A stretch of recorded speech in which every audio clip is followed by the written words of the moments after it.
Shalom sidang jemaat yang kasih Tuhan. Saya undang kita bangkit berdiri. Kita siapkan hati untuk memuji dan menyembah Tuhan kita. Kita mau berseru hanya kepada namanya. Hanya nama Yesus, nama di atas segala nama.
sampaikan kami di tempat ini ya Tuhan Yesus. Sekarang kami akan memulai ibadah kami ya Tuhan Yesus. Kami akan memuji dan memuliakan nama-Mu ya Tuhan Yesus.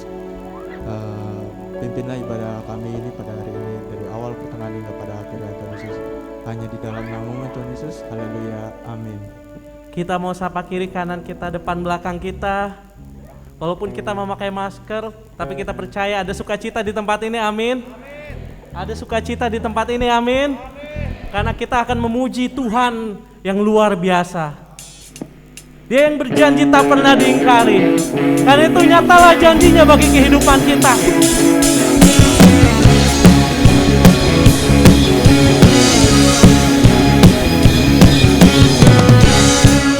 Tak pernah tinggalkan,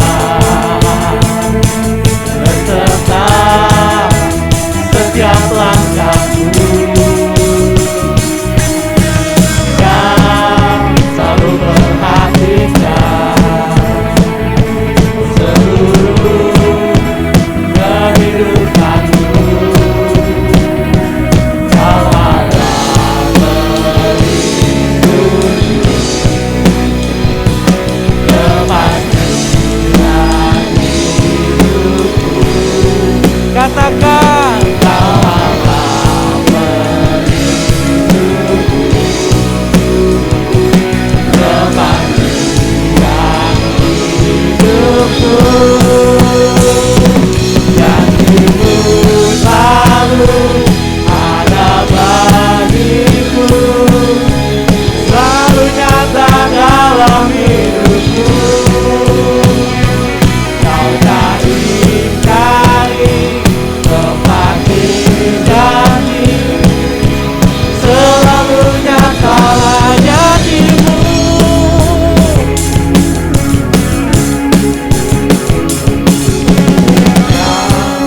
Tak pernah tinggalkan, beserta setiap langkahku. Kau selalu perhatikan seluruh kehidupanku. Dengan iman kita katakan kepastian hidupku. Kau adalah pelindungku, kepastian hidupku. Janjimu selalu ada bagiku, selalu nyata dalam hidupku. Kau tak ingkari, tepati janji, selalu nyatalah janjimu. Janjimu selalu ada bagiku, selalu nyata dalam hidupku. Kau tak ingkari janji, tepati janji, selalu nyatalah janjimu. Kita mau katakan sekali lagi. Janjimu selalu ada bagiku, selalu nyata dalam hidupku. Kau tak ingkari, tepati janji, selalu nyatalah janjimu. Janjimu selalu ada bagiku, selalu nyata dalam hidupku. Kau tak ingkari, tepati janji, selalu nyatalah janjimu.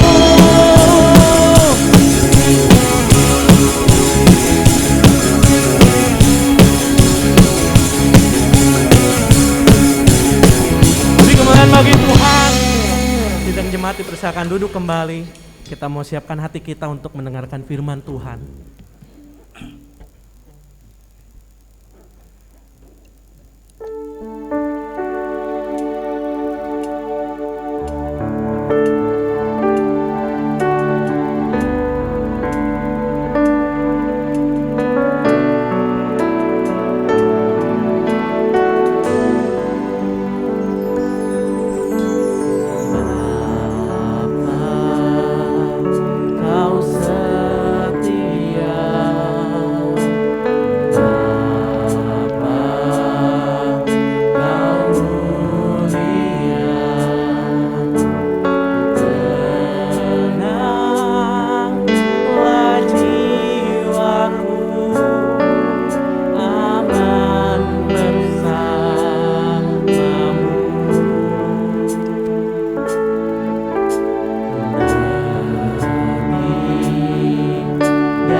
sesuatu yang kami perlukan. Oleh karena itu Tuhan, kami mau memuji menyembah nama-Mu. Tunjukkan kasih setiamu, Kau menyediakan yang ku Kau setia, Kau mulia, tulus sekarang dan selamanya. Kau tunjukkan kasih setiamu, Kau menyediakan yang ku perlu. Kau setia, Kau mulia,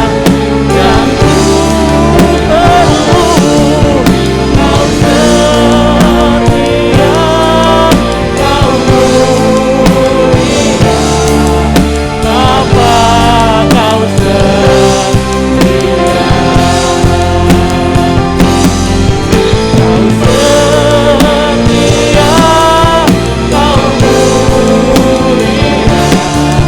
Kau setia, Kau mulia, Kau setia, Kau mulia, Kau setia, Kau mulia, Bapa,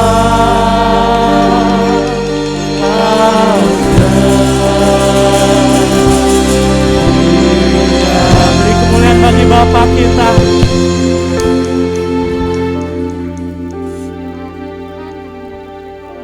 Kesehatan ya Tuhan yang tetap Engkau berikan ya Tuhan kepada kami ya Tuhan, sehingga ya Tuhan kami dapat bersatu hati ya Tuhan, menyanyikan ya Tuhan, menyenangkan hati ya Tuhan. Tuhan, kalau sebentar kami mendengarkan firman-Mu ya Tuhan, biar Tuhan Engkau berkati hamba-Mu ya Tuhan yang akan menyampaikan firman-Mu ya Tuhan. Tutup bungkus ya Tuhan, agar kami ya Tuhan bisa membawa ya Tuhan berkat firman-Mu. Terima kasih ya Tuhan, kami sudah berdoa, haleluya, amin. Dengan kasih Kristus yang hamba-Nya yang akan menyampaikan firman Tuhan.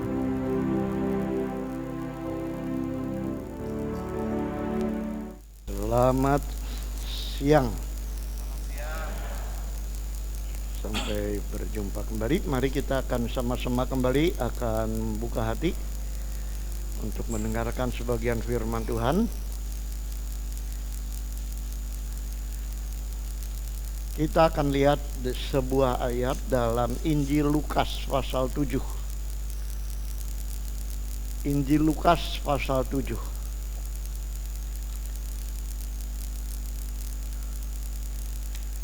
Ayat yang ke-23. Lukas 7 ayat 23. Mari kita baca bersama-sama saudara-saudara ya. 2, 3. Dan berbahagialah orang yang tidak menjadi kecewa dan menolak aku. Amin. Ini adalah perkataan Tuhan Yesus ketika ada dua orang menghadap kepada Dia. Tuhan Yesus tanya kepada dua orang itu, kamu dari mana? Saya disuruh oleh Yohanes Pembaptis yang ada di penjara untuk bertanya kepada Anda, apakah kami harus menunggu seorang lain? Apakah engkau betul-betul adalah juru selamat, Mesias? Apa kami harus menunggu orang lain? Ini Yohanes Pembaptis ada di penjara karena dia melakukan sesuatu yang menyakitkan hati Raja Herodes. Dia dalam keadaan sebuah pertanyaan, apa saya di penjara ini bakal lama atau sebentar lagi saya dihukum mati? Karena dia memang menyakitkan hati Raja Herodes yang ngambil istri dari saudaranya Filipus ya. Lalu Yohanes Pembaptis tunjuk ya, Raja, nggak halal kamu ngambil istri orang, walaupun itu saudaramu. Sudah saudara, lalu Herodes masukkan Yohanes Pembaptis di penjara. Nah, saudara tahu sendiri orang di penjara itu dalam keadaan yang tidak menentu, apalagi diancam oleh hukuman mati, saudara-saudara. Makanya dia suruh 2 orang muridnya tanya kepada Yesus, apa betul-betul dia itu juru selamat, apa betul-betul dia Mesias, atau kami harus tunggu orang lain. Lalu Tuhan Yesus berbicara di dalam Lukas pasal 7 tadi, ya. Kalau saya baca dari mulai ayat 18, saudara perhatikan. Lukas 7 mulai ayat 18, ya. Saudara ikuti saja pembacanya. Ketika Yohanes mendapat kabar tentang segala peristiwa itu dari murid-muridnya, ia memanggil 2 orang dari antaranya dan menyuruh mereka bertanya kepada Tuhan, "Engkaukah yang akan datang itu, ataukah harus kami menantikan seorang lain?" Ketika kedua orang itu sampai kepada Yesus, mereka berkata, "Yohanes Pembaptis menyuruh kami bertanya kepadamu, engkaukah yang akan datang itu, atau haruskah kami menantikan seorang lain?" Pada saat itu Yesus menyembuhkan banyak orang dari segala penyakit dan penderitaan dan dari roh-roh jahat, dan ia mengaruniakan penglihatan kepada banyak orang buta. Dan Yesus menjawab mereka, "Pergilah dan katakan kepada Yohanes apa yang kamu lihat dan kamu dengar. Orang buta melihat, orang lumpuh berjalan, orang kusta menjadi tahir, orang tuli mendengar, orang mati dibangkitkan, dan kepada orang miskin diberitakan kabar baik." Lalu ayat 23 tadi.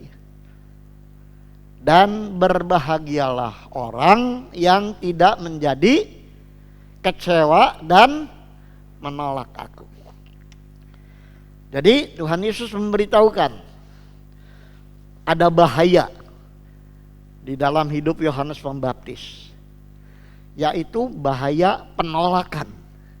Walaupun Yohanes Pembaptis tahu sendiri dia adalah saudara, ya, dari Yesus, yang datang lebih dulu memberitahukan bahwa Yesus ini anak domba Allah yang akan mengangkut dosa isi dunia.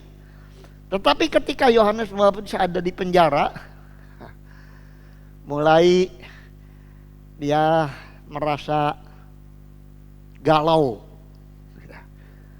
Seperti zaman ini banyak orang galau dengan situasi ini. Kalau 1 tahun kok nggak habis-habis, kok masih galau, tidak bisa pulang ke Sumatera Utara mungkin. Sedangkan ke Bogor aja kita dicegat-cegat, ya. Makanya Pak Si Hombing udah berapa minggu yang lalu udah ngacir dia, sudah, ya, dan sudah bilang kita tiga minggu ada di Sumatera Utara. Galau, banyak orang galau saat ini. Saking galaunya apa saja diterabas, apa saja dilabrak. Sudah, lalu Yohanes Pembaptis sampai suruh 2 orang untuk tanya Yesus, "Apa benar kamu ini juru selamat? Apa kita harus nantikan orang lain?" Saudara-saudara, ini saya baca Alkitab sungguh-sungguh merasa, wah, orang macam Yohanes Pembaptis saja yang luar biasa itu bisa menjadi kecewa. Dan kekecewaan adalah awal dari penolakan, saudara-saudara. Saya ingat sebuah lagu zaman dulu. Awal dari, main di nada apa itu? Awal dari, saudara sendiri yang nyanyi, ya. Awal dari menolak itu kecewa. Awal dari cinta nanti liku tanpa bahagia, saudara-saudara. Jadi zaman ini adalah zaman yang cukup berbahaya juga. Banyak orang yang menolak Ya. Menolak Yesus. Biasanya rajin ke gereja, sekarang sekalipun nggak pernah muncul, saudaraku. Karena pikir kok Tuhan nggak bikin berhenti nih, kok rame terus. Ada variasi baru lagi, sudah bukan 19 lagi sekarang, udah ada 117, udah ada 213, sudah. Oh kok menjadi begini? Banyak orang kecewa. Lalu ada orang yang ngarang buku. Di mana Tuhan saat-saat ini? Apa Tuhan diam saja? Apa memang Tuhan ada? Bahkan orang komunis bilang lebih santer. Tuh kan? Kalau Tuhan ada masa Tuhan diam aja? Sudah saudara. Orang kalau sudah mulai kecewa itu bisa menolak, sudah saudara. Ya. Sebab itu tidak ada seorang pun, saya katakan, yang kebal di dalam zaman ini menghadapi situasi ini. Ya. Sudah saudara, mengikut Tuhan itu suatu perjuangan. Ya. Mungkin di antara saudara juga sebagian ada yang pikir, yang khotbah kok bukan tuh. Kok nggak ada lagi. Kalau tante dikomentari, tante mah suka nggak ada di kebaktian kedua. Kalau ke mah nggak ada, takut ditegur, saudara-saudara. Ya. Kok kebaktian ini kok yang melayani bukan gembalanya, kok orang lain terus? Nah, ini awal dari menolak itu kecewa. Saya harap tidak ada, ya. Hebat saya lihat di sini. Kebaktian ke-1, kebaktian kedua juga saya lihat masih cukup antusias orang, masih cukup semangat. Tetapi ada di sana, ya, yang ya situasinya kayaknya tidak menguntungkan, jadi mulai kecewa. Apa kebaktian kok pakai masker? Kayaknya ngap. Kecewa kok begini terus? Kok kapan kita bebas? Kecewa. Lalu ini awal dari penolakan. Orang juga banyak kecewa menghadapi situasi perlakuan orang kepada kita atau perlakuan pemerintah kepada kita. Makanya di chat sini, ya, di WA atau di Facebook atau di macam-macam itu, wah, pemerintah gencar sekarang diserang. Banyak orang kecewa diam di negara ini, padahal kalau kita diam di negara India lebih ngeri lagi, saudara-saudara. Satu hari itu, berapa hari yang lalu pernah saya lihat di TV, satu hari aja yang mati itu bisa ratusan ribu, saudara-saudara. Sampai orang kewalahan, mayat ini mau diapain ini? Karena di sana tidak seperti di kita, mayat itu harus dibakar. Ya. Sehingga udara di New Delhi itu sudah udara asap bekas bakaran orang mati, saudara-saudara. Karena Indonesia kita bisa masih menghisap asap martabak, betul tidak? Menghisap asapnya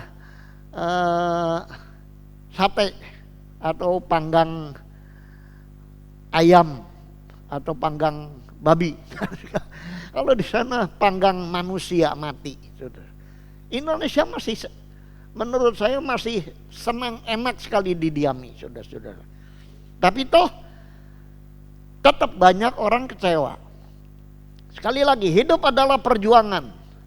Makanya Tuhan memberitahukan bahwa mengikut Tuhan itu seperti masuk di dalam pintu yang sempit. Tuhan tidak meniadakan kesulitan-kesulitan ikut kepada dia, ya. Pikul salib. Bayangkan kalau saudara mengikuti jalan Via Dolorosa, perjalanan Yesus pikul salib, itu enggak menyenangkan sama sekali. Masuk dalam pintu yang sempit, bukan jalan yang lebar, pintu yang lebar, ya. Jadi banyak hal-hal yang menyulitkan. Tuhan tanya, apa kamu pikir saya datang memberi damai? Tidak. Saya datang malah justru membuat pertentangan. 5 orang nanti di rumah itu berpisah, 3 lawan 2, 2 lawan 3. Mertua lawan menantu, menantu lawan mertua, dan lain sebagainya. Jadi sekali lagi, hidup adalah suatu perjuangan. Untuk itu kita perlu mempunyai iman, ya, yang menyandarkan diri kepada firman Tuhan dan Roh Kudus, agar jangan sampai kita gagal mengerti, gagal paham, dan sekali lagi menolak. Kalau sudah menolak, Tuhan pasti meninggalkan, ya. Ini saudaraku, kita lihat bagaimana kita perlu menjadi orang yang waspada terhadap hati yang sekarang sedang diuji, ya. Ada istri-istri yang sudah kecewa dengan suami. Ini sudah hampir-hampir meninggalkan. Kalau sudah menolak, bab itu jangan heran sekarang ada istilah-istilah, ya. Saya kurang paham istilahnya karena tidak ada di Alkitab. Istri-istri merebut apa? Suami. Apa istilahnya tuh? Hah? Pelakon. Oh, pelakor. Apa artinya?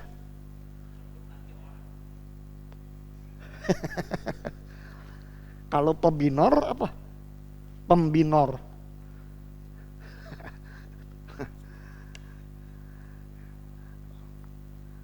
Ini istilah-istilah. Saya juga ada istilah, ya. Perusak masa depan orang. Kalau diistilahkan apa jadi? Perusak masa depan orang. Perusak masa depan. Ya. Makanya kalau seorang istri sudah kecewa sama suami, dia bisa ngincer orang. Dan orang yang diincer itu kalau perjaka. Nah, kalau laki-laki belum beristri, ini masa depannya berbahaya. Begitu juga sebaliknya, saudara-saudara. Kalau seorang suami ngincer seorang wanita yang adalah perawan, ini suami perusak masa depan dari perawan itu. Ini yang terjadi sekarang, saudara. Saya katakan sebab saya melihat di lapangan, melihat, saudaraku, bahayanya. Makanya jangan sampai kita kecewa. Kalau sudah jadi suami, ya itu suami kita. Kalau sudah jadi istri, ya itu istri kita. Kalau sudah kita menjadikan ini gembala, ya ini gembala kita. Jangan sampai ya, seperti situasi sekarang, saudaraku. Saya sudah tidak pernah melihat bertahun-tahun manusia tersebut datang ke gereja. Tahu-tahu mati, saudara-saudara. Yang ditelepon bukan pendeta lain, yang ditelepon ya kita. Betul tidak? Saya pun menghadapi ini. Sudah ada yang mati lagi satu ini. Saya udah nggak tahu wajahnya bagaimana, berapa tahun, katanya sudah pernah datang. Tadi malam masih minta berdoa. Saya khotbah di kaum muda. Saya minta sembuh. Tahu-tahu tadi mati, saudara-saudaraku. Jadi minta upacara kita lagi, saudara-saudara. Dilayani, tidak dilayani. Jadi ini masalahnya sekarang, saudara-saudaraku. Makanya jangan sampai kita menjadi orang yang kecewa, lalu meninggalkan, menolak, lalu meninggalkan. Nanti ada kesulitan, ya siapa yang bertanggung jawab, saudara? Dan yang kasihan memang Yayasan Pelita itu. Makanya saya berdoa terus buat saudara Jojon, dulu anggota kita, sekarang dia bantu di Pantai Costa, ngurusin orang-orang mati terus, saudara. Ya walaupun dia digaji, walaupun dia, tetapi saya terus terang kasihan kalau lihat pasukan itu, saudara. Ya, saya harap kita semua panjang umur, amin. Semua panjang umur, amin. Yang tidak mau panjang umur jangan bilang amin. Sudah. Hal apa yang perlu kita ketahui dari kisah ini? Berbahagialah orang yang tidak menjadi kecewa dan menolak. Berbahagia ini harus terrealisasi di dalam kita punya hidup. Menjadi orang Kristen yang berbahagia, sehingga apapun yang terjadi tidak menggoyahkan kita punya percaya. Kita tetap iring Tuhan, kita tetap pegang Tuhan, kita tidak mau menolak Tuhan sampai kita nanti ketemu dengan Tuhan muka dengan muka pada masanya, saudara-saudara. Ya, itu sebabnya hal yang pertama ingin saya beritahukan kepada saudara, bahwa tidak ada orang kebal dan tidak bisa tidak kecewa. Jadi semua orang bisa kecewa, termasuk saya. Saya bisa kecewa, tetapi saya tidak kecewa jadi pendeta. Karena apa? Karena saya tahu bahwa ini adalah panggilan saya. Untuk inilah saya dipanggil. Saya tidak mau beralih profesi. Saya tidak mau beralih pekerjaan. Sudah jadi hamba Tuhan, ya sudah. Tuhan sudah memberikan kepada saya pekerjaan ini untuk saya kerjakan, sudah. Tetapi sekali lagi, tidak ada orang yang kebal. Siapapun dia bisa kecewa. Termasuk Yohanes Pembaptis. Kalau saudara mau tahu, Yohanes Pembaptis itu pernah dipuji sama Tuhan. Tidak ada orang lebih besar dari Yohanes Pembaptis. Tetapi yang paling kecil di surga itu lebih besar dari dia. Berarti kalau orang sudah masuk surga baru terbukti kualitasnya, dia bisa masuk surga. Tapi kalau orang masih di bumi seperti Yohanes Pembaptis, hebat, nabi yang berwibawa sekali, sudah. Kok bisa kecewa? Bayangkan siapa Yohanes Pembaptis itu? Dia diterima oleh orang-orang maupun kaum agama juga terima dia.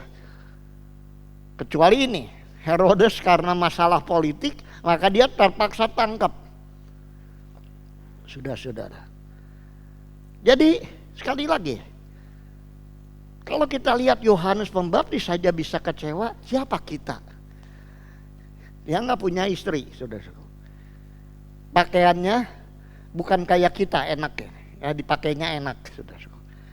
Pakainya kulit bulu unta, keras, tidak nyaman, hidup penuh penyangkalan diri. Makannya nggak kayak kita. Kalau kita makan enak. Belum lama ini ada orang kirim panggang babi karo. Mungkin saudara-saudara di Sumatera Utara mana, Pasar Ibu, ya, panggang babi karo enak ya. Kita masih bisa makan itu, saudara. Ya. Tapi Yohanes Pembaptis makannya madu hutan dan belalang. Bayangkan, belalang. Bukan teh, bukan bir, bukan, tapi madu hutan. Itu juga dia ini sendiri, saudara. Belalang. Penuh penyangkalan diri. Hebat, makanya Tuhan bilang gak ada orang lebih besar dari Yohanes Pembaptis. Tapi tahu bisa kecewa, bisa menolak, makanya Tuhan kasih tahu sama dia bahwa saya ini ngelakukan ini. Orang mati bangkit, orang buta melek. Jangan tidak percaya kepada saya. Jadi Yohanes Pembaptis tidak sampai menolak, tidak. Sampai dia dipotong kepalanya, dia tetap bilang Yesus itu juru selamat, anak domba Allah. Tapi diambang kekecewaan, lalu diambang menolak. Saudara. Nah, kita juga hidup di dalam zaman ini, waspadalah. Waspada. Jangan sampai kita lengah. Makanya dengar firman Tuhan itu penting, saudara-saudara. Daripada saudara hanya nonton ibadah di online. Nonton orang nyanyi, nonton orang khotbah, ya, sambil ngopi, sambil rebahan, saudaraku, belum mandi dan lain sebagainya, ya kan? Sudah. Datang mendengar firman Tuhan secara langsung itu penting sekali, karena kita akan langsung. Seperti saudara kalau Coach Inhan umpama sakit, ke dokter online saja, ya. Terus dokter bilang beli obat online juga. Semua pakai online, pakai kertas saja. Kira-kira bagaimana? Ini gini. Online saja. Tempel-tempelin HP. Ya. Ya memang dalam saat-saat kritis bisa, saudara. Tetapi kalau kita bisa, kenapa tidak? Itu sebabnya sekali lagi, mari kita sadar. Saya ngomong ini terus terang, saudaraku. Saya nggak pernah tutup-tutupi. Apa yang terjadi saya ungkapkan, saudara. Ya. Lalu yang kedua, hal-hal apa yang bisa bikin kita kecewa? Yang pertama, seperti tadi Yohanes Pembaptis, kesulitan hidup. Yohanes 16 ayat 1, coba kita baca. Yohanes 16 ayat 1. Hati-hati juga dengar khotbah ini, saudara bisa kecewa. Kok terus terang begitu ya? Ya memang saya tidak pernah tutup-tutup. Semuanya ini kukatakan kepadamu supaya kamu jangan kecewa dan menolak aku. Ya, ini Tuhan katakan. Dulu waktu mau kasih tahu bahwa ikut Yesus ini penderitaan. Saya khotbah juga sekarang kasih tahu pada saudara. Saya katakan semuanya ini supaya kamu jangan kecewa dan menolak aku. Sudah cukup banyak orang menolak saya sebagai gembala, saudara-saudara. Kalau saya mau cerita kisah saya dari tahun 70 di Dengklok ini, banyak yang sudah saya khotbahin, saya gembalakan. Tapi sekarang udah nggak tahu di mana. Untung masih nyangkut di gereja lain, saudara-saudara. Bisa berguna di gereja lain. Tapi kalau tidak nyangkut di gereja, nyangkutnya di mana, saudara? Ya. Kesulitan hidup. Yang kedua, hubungan-hubungan kekeluargaan. Hubungan-hubungan kekeluargaan ini bisa membuat orang kecewa. Kok istri saya gini, kok suami saya gini, kok anak saya gini, kok ini, kalau gembala, kok anggota saya kok begini, kok ini. Ini kekeluargaan. Coba kita lihat Markus 6 ayat 3. Markus 6 ayat 3. Dikatakan dalam ayat ini, bukankah ia ini tukang kayu, anak Maria, saudara Yakobus, Yoses, Yudas, dan Simon. Dan bukankah saudara-saudaranya yang perempuan ada bersama kita? Lalu mereka kecewa dan menolak dia. Waktu Yesus kerja menjadi seorang guru, menjadi seorang penginjil, untuk menyatakan bahwa dia juru selamat, dikatakan orang Nazaret, dia ini kan anak tukang kayu, anak Yusuf, suaminya Maria tuh, saudaranya Yakobus. Jadi kalau dikatakan bahwa Yesus tidak punya saudara, ada di sini dibuktikan. Yesus itu saudaranya Yakobus, Yoses, Yudas, dan Simon. Jadi Yesus itu ada saudara-saudara. Makanya kalau dikatakan Maria itu perawan suci seumur hidup, saya ragu-ragu. Karena apa? Karena di dalam ayat ini dikatakan Yesus itu ada saudaranya, Yakobus, Yoses, Yudas, Simon. Dan bukankah saudara-saudaranya yang perempuan? Ini belum. Sebab orang Yahudi tidak suka kasih nama perempuan di dalam daftar silsilah. Hanya yang laki-laki saja. Makanya berbahagialah perempuan-perempuan yang jadi orang Kristen. Sudah. Gak ada yang amin perempuan. Berbahagialah perempuan-perempuan yang menjadi orang Kristen. Karena engkau tidak akan punya madu. Sebab di dalam kekristenan tidak boleh madu. Walaupun madu itu manis. Sudah. Engkau berharga sekali. Satu pria, satu wanita. Sudah. Jadi karena masalah kekeluargaan, kenapa kita harus percaya dia? Dia kan tukang kayu, dia kan saudara kita. Dia kan kecewa. Katanya Mesias itu nanti turun dari surga, ternyata dia saudara kita. Sudah. Hubungan kekeluargaan bisa membuat kita tuh kecewa dan menolak Yesus, lalu menolak keselamatan. Wah, tadi malam saya diminta khotbah oleh kaum muda Joygen tentang keselamatan. Ada yang minta pendapat, apa keselamatan kita ini bisa hilang? Sudah. Ini sebuah krusial, sebuah hal yang sangat sulit dijawab. Apa kalau kita sudah selamat, kita bisa tidak selamat? Itu masalah pribadi kita. Saya percaya kalau kita tidak pernah kecewa dengan Yesus, tidak pernah menolak Yesus, kita tetap selamat, sudah. Tapi kalau sudah kecewa kepada Yesus, menolak Yesus, meninggalkan bahkan Yesus, kira-kira kalau mati ketemu Yesus apa tidak? Itu jawab sendiri saja. Ini masalah teologis yang sulit dijawab, harus dijawab masing-masing, saudara-saudara. Makanya jangan kecewa. Ada nyanyian, coba F. Dalam Kristus, 2, 3. Dalam Kristus kita bersaudara. Yang lain bawa musik. Dalam Kristus kita bersaudara.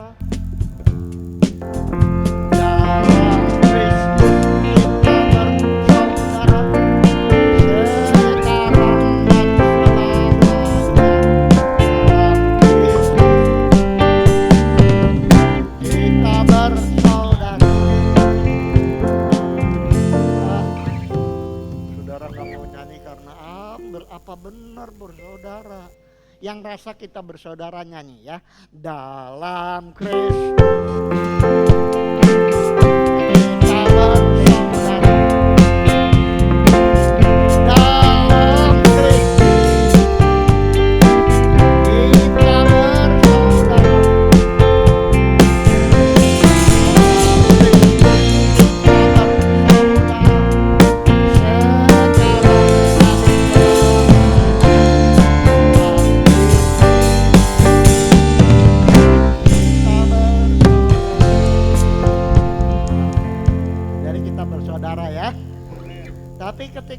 saudara kita mengecewakan kita, nggak ramah terhadap kita, nggak nanya duluan pada kita, tidak membagi rezeki kepada kita, tidak memperhatikan kita, ngomongnya salah kepada kita bisa kecewa, saudara. Kalau sudah kecewa, walaupun saudara bisa ditolak. Makanya jangan heran, saudaraku, hubungan kekeluargaan bisa membuat kita jadi kecewa. Ya. Saudara punya gembala seperti begini, yang kalau ngomong itu ngomong terus terang saja, tidak ditutup-tutup, tidak suka jilat-jilat orang kaya supaya tetap masuk uangnya. Saya nggak perlu duit, maksudnya nggak perlu duit, saudaraku, saya pegang di kantong karena semua diurus oleh Tuhan. Amin. Saya bukan bendahara dalam keluarga ini. Tetapi saya lihat suka dapat laporan dari bendahara saya, istri, dari mana ada yang transfer. Nggak pernah jemaat sendiri transfer segede gitu, saudaraku. Bisa masuk, saudaraku. Walaupun jemaat tidak masuk, tetapi saya lihat kuasa Tuhan itu luar biasa. Jadi nggak pusing saya, karena Tuhan yang di sorga itu tetap pelihara kita. Nah itu saya ngomong terus terang saja. Ya. Dan yang ketiga, yang bisa bikin kita kecewa itu keduniawian, harta khususnya. Coba kita lihat sebuah ayat, Markus 10 ayat 22. Markus 10 ayat 22. Kita baca bersama-sama ya. 2, 3. Mendengar perkataan itu, ia menjadi kecewa, lalu pergi dengan sedih sebab banyak hartanya. Siapa ini? Ini orang muda, kaya banget, saudara-saudara, datang kepada Yesus. Bukan hanya kaya, dia beribadah sekali. Dia orang Yahudi, orang Israel.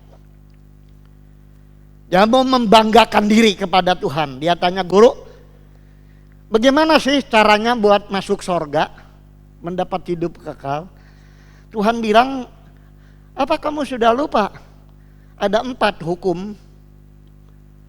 Mengasihi Allah dengan sebulat hati, jangan bikin patung, jangan menyembah kepada patung itu, hormatilah hari Sabat untuk menghormati Tuhan. 4 ini kepada Allah. Yang 6, jangan mencuri, jangan membunuh, jangan berzina, jangan mengingini harta orang lain. Ini ada 6. Ya itu kamu lakukan itu, 10 itu. Lalu orang muda ini bilang, itu udah saya lakukan, guru. Dari mulai awal saya tahu saya sudah lakukan. Apalagi yang harus saya perbuat? Oh, Tuhan bilang, bagus, kamu kalau gitu taat hukum ya. Satu lagi, kalau mau pasti, lalu kamu mau tanya kepada saya, berarti kamu mau tahu ajaran saya, ya. Mau ikut saya seperti 12 orang ini. Tuhan bilang, kamu pulang, jual hartamu, lalu sedekahkan kepada orang miskin.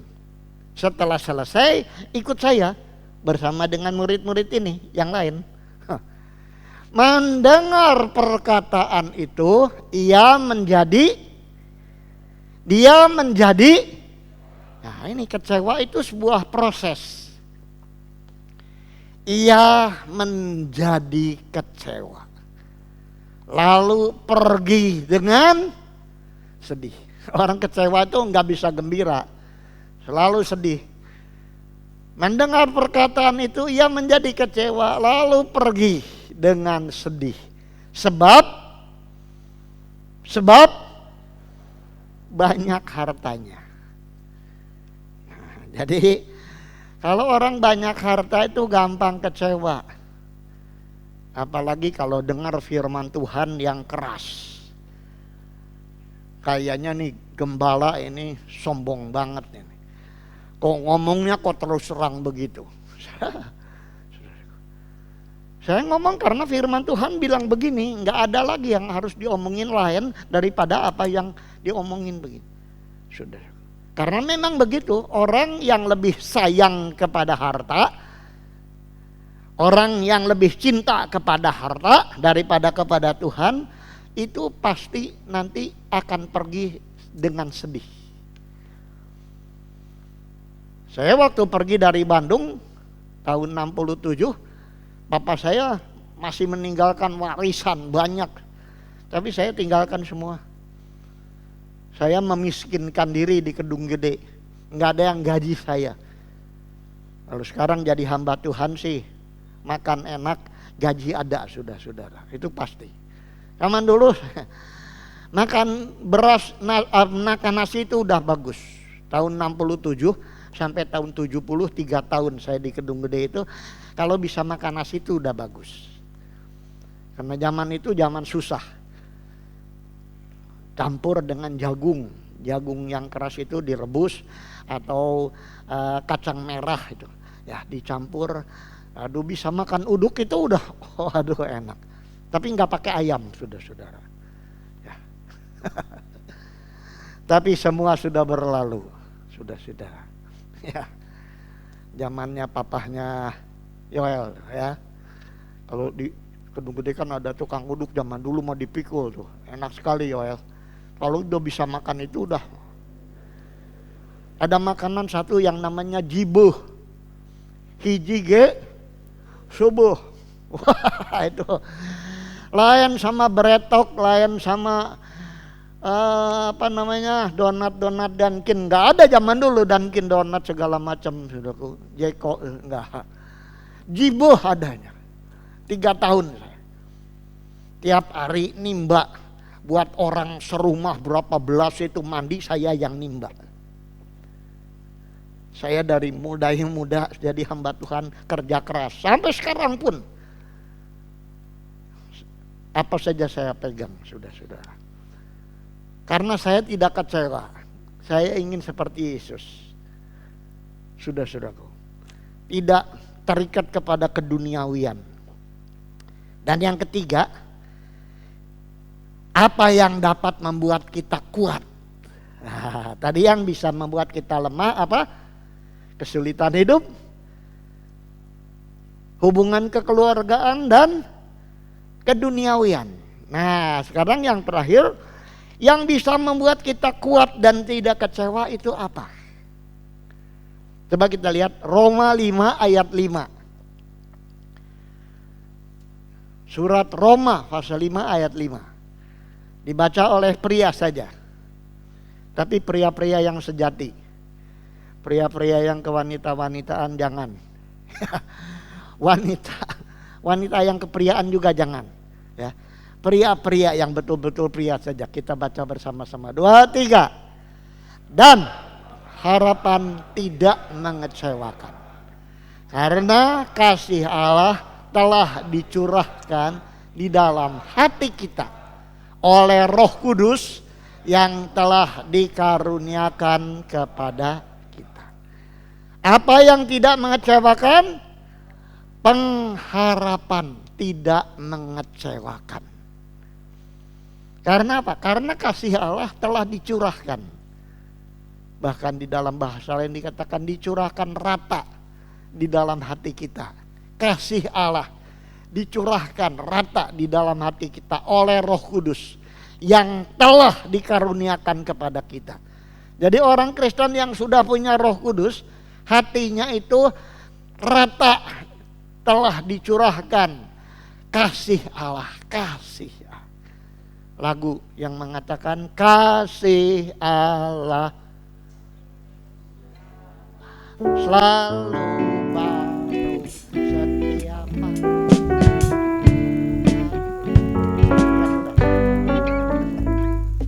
Jadi pengen nyanyi lagi ya. Kasih Allah dicurahkan sehingga ada sesuatu yang dikatakan pengharapan. Walaupun suami saya gini, saya punya harapan suami saya pasti jadi lebih baik. Amin. Kalau istri saya begini, saya berharap dan yakin istri saya akan jadi lebih baik. Walaupun anak-anak saya sekarang begini, saya yakin anak-anak saya pasti jadi lebih baik. Ini harapan. Karena kita cinta kepada mereka.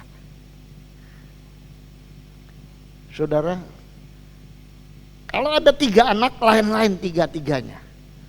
Tetapi kalau kita mengasihi mereka dengan berlain-lainan karakter mereka, kalau kita cinta kepada mereka, kita punya harapan.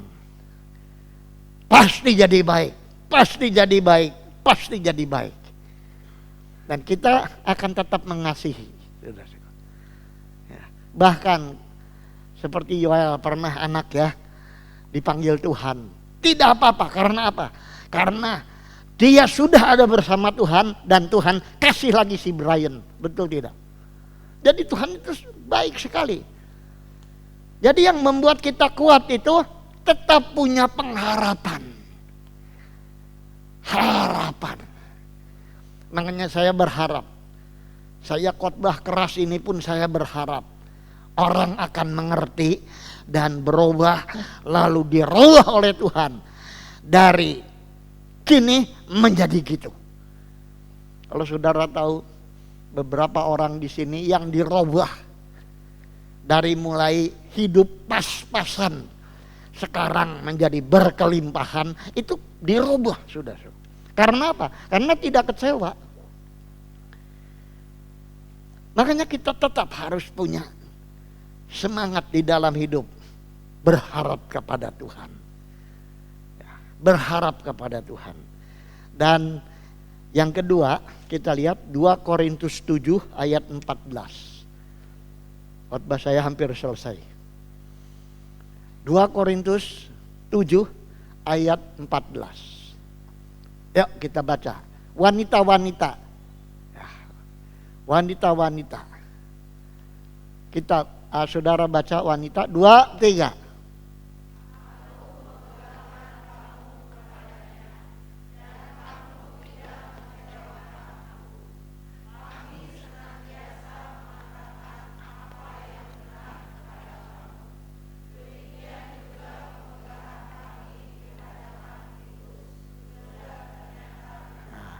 Paulus itu nulis kepada orang Korintus.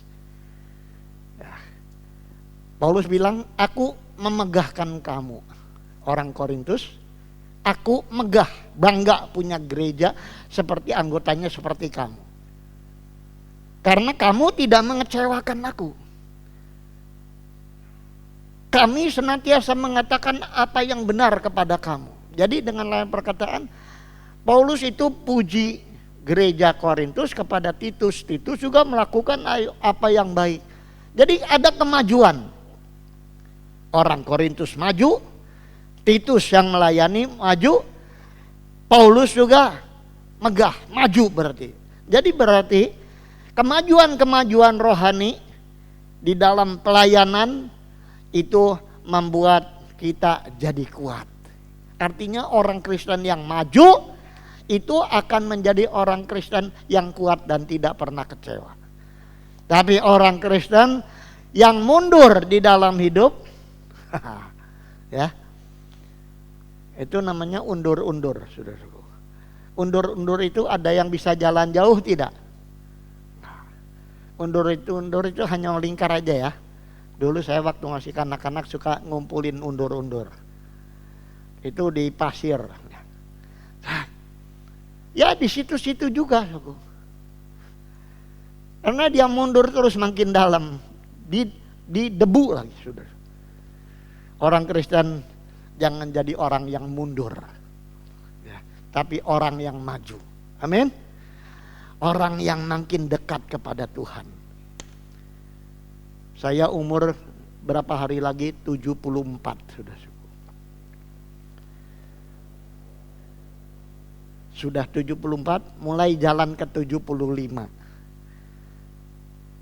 Saya percaya dalam usia segini, saudaraku, Saya ingin maju terus dengan apa yang Tuhan beri kepada saya. Tidak mundur, tetapi maju. Tuhan kasih kesehatan kepada kita, kita gunakan. Ya, itu sebabnya mari di dalam hidup ini kita akan tetap menjadi orang-orang Kristen yang maju di dalam Tuhan. Amin. Amin. Ayat terakhir kita baca Habakuk 3 ayat 17. Saya ingat saudara Mika dari Toraja, sekarang ada di Toraja. Dia 7 tahun di sini jadi pengerja. Dia khotbah pertama pakai ayat ini. Habakuk 3 ayat 17. Nah, ini ayat terakhir kita baca ya. Kalau orang khotbah saya selalu ingat saudara-saudara. Kita baca bersama-sama. 2, 3. Sekalipun pohon ara tidak berbunga, pohon anggur tidak berbuah, hasil pohon zaitun mengecewakan, sekalipun ladang-ladang tidak menghasilkan bahan makanan, kambing domba terhalau dari kurungan, dan tidak ada lembu sapi dalam. Ayat 18. Nanti dulu, belum muncul. Ayat 18. Namun aku akan bersorak-sorak di dalam Tuhan, beria-ria di dalam Allah yang menyelamatkan aku. Walaupun pohon ara mengecewakan. Jadi semua bikin kecewa, tapi saya tetap akan bersorak-sorak. Yang kecewa bukan kita, orang sekeliling. Pohon ara tidak berbuah, sapi, lembu, semua itu semua situasi luar. Tapi dikatakan saya akan tetap bersorak-sorak di dalam Tuhan. Beria-ria di dalam Allah yang menyelamatkan. Masih ingat lagunya? Sekalipun pohon ara. Nggak usah, terlalu lama. Mari kita berdiri bersama. Lagu tadi pertama apa? Yesus padamu ku berseru. Mari kita robah, kita punya posisi hati.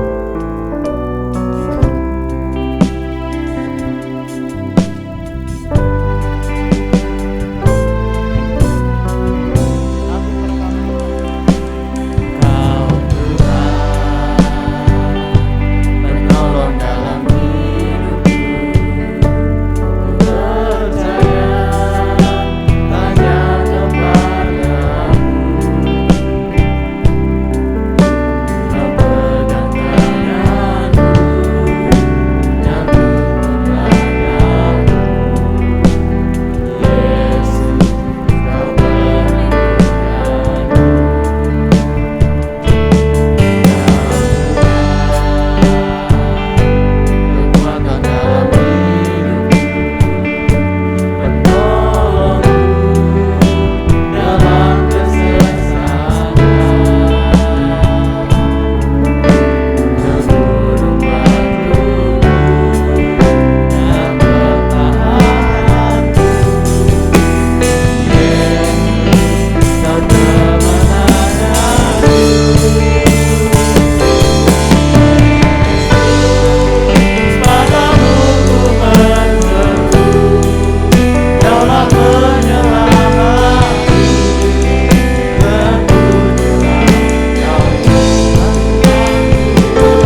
menerima firman-Mu yang hidup Tuhan.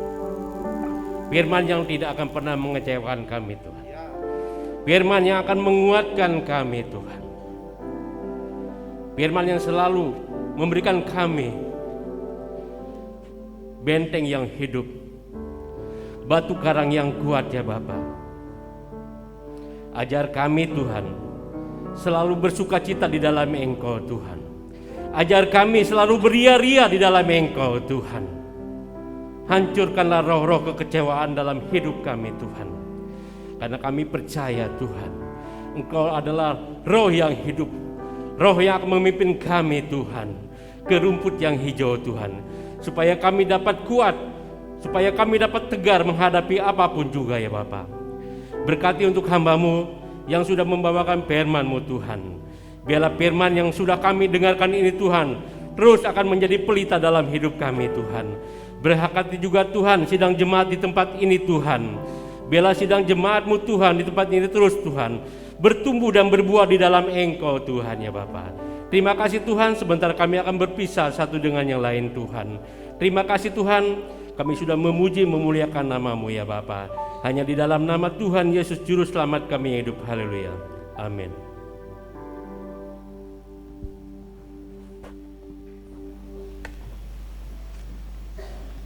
Puji Tuhan, saya atas nama sidang jemaat mengucapkan terima kasih kepada Bapak Gembala, juga kepada tim pelayanan yang sudah melayani pada ibadah kedua ini maupun ibadah ke-1 tadi ya. Tuhan Yesus memberkati. Saudara, tanggal 13 hari Kamis ya ini ya, itu kan hari raya bagi kita. Sebenarnya kita memperingati kenaikan Tuhan Yesus. Itu bersamaan dengan hari raya Idul Fitri ya. Jadi tidak ada ibadah. Tanggal 13 itu tidak ada ibadah ya. Kita ganti dengan tanggal 16 hari Minggu ya. Jadi seperti biasa Minggu ibadah, tapi khusus ini ibadah dalam rangka memperingati kenaikan Tuhan Yesus ya. Lalu terima kasih buat setiap persembahan, baik dana misi, dana sosial, dana pembangunan maupun persepuluhan saudara. Tuhan Yesus memberkati. Seperti tadi Bapak Gembala singgung, ada berita duka adiknya Ibu Wiwi, Bapak David Teddy ya, Saudara Hengki Teddy ya. Jadi Ibu Wiwi ini punya adik belum menikah ya, seperti Ko Acang kemarin adiknya yang meninggal belum menikah juga ya.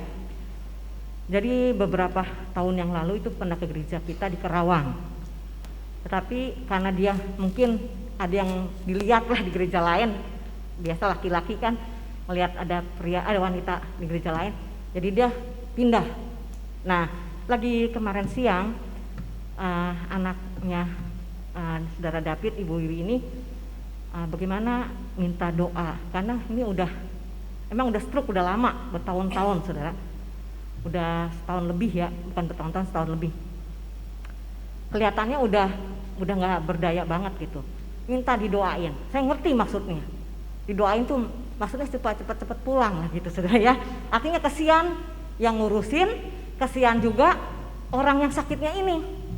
Ya ntar tunggulah ya, kalau mau didoainnya kalau mau jam 7 udah janjian lewat video call ya, telepon aja ya.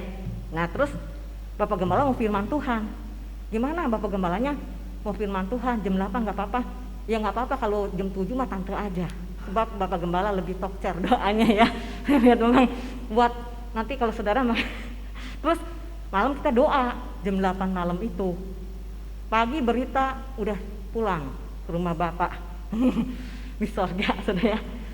Jadi nanti besok Senin itu akan dimakamkan di Pelita di Rengas Dengklok.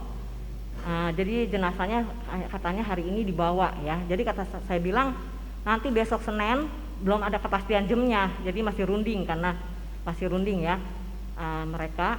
Jadi sekalian tutup peti langsung berangkat dimakamkan dari Yayasan Pelita di Kalimati ya saudara ya. Itu saja berita duka. Jadi saudara yang bisa mau ngelayat nanti besok sekalian tutup peti dan jenazah akan dimakamkan. Cuman jamnya belum ketahuan. Bapak Gembala akan memberikan doa berkat.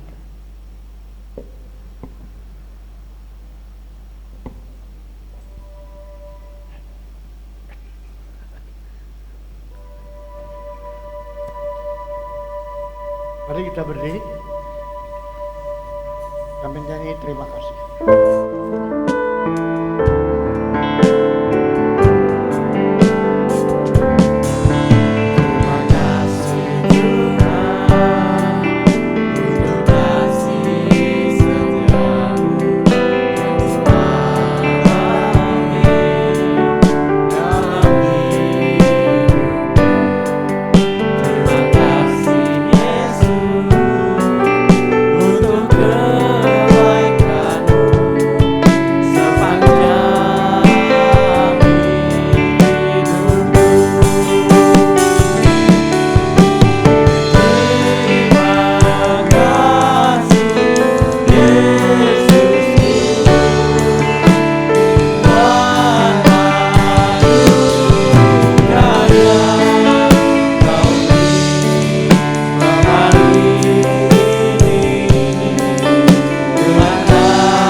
Pulanglah dengan membawa berkat anugerah dan sejahtera serta damai dari Tuhan kita Yesus Kristus, kasih dan sayang dari Allah Bapa kita di surga serta persekutuan dengan Roh Kudus menyertai saudara pulang. Berkat ini terus menyertai mulai siang ini sampai Maranatha, Tuhan Yesus Kristus datang kembali. Kita tutup ibadah raya ini demi nama Tuhan Yesus Kristus, dan semua kita yang percaya berkata amin. Selamat siang, Tuhan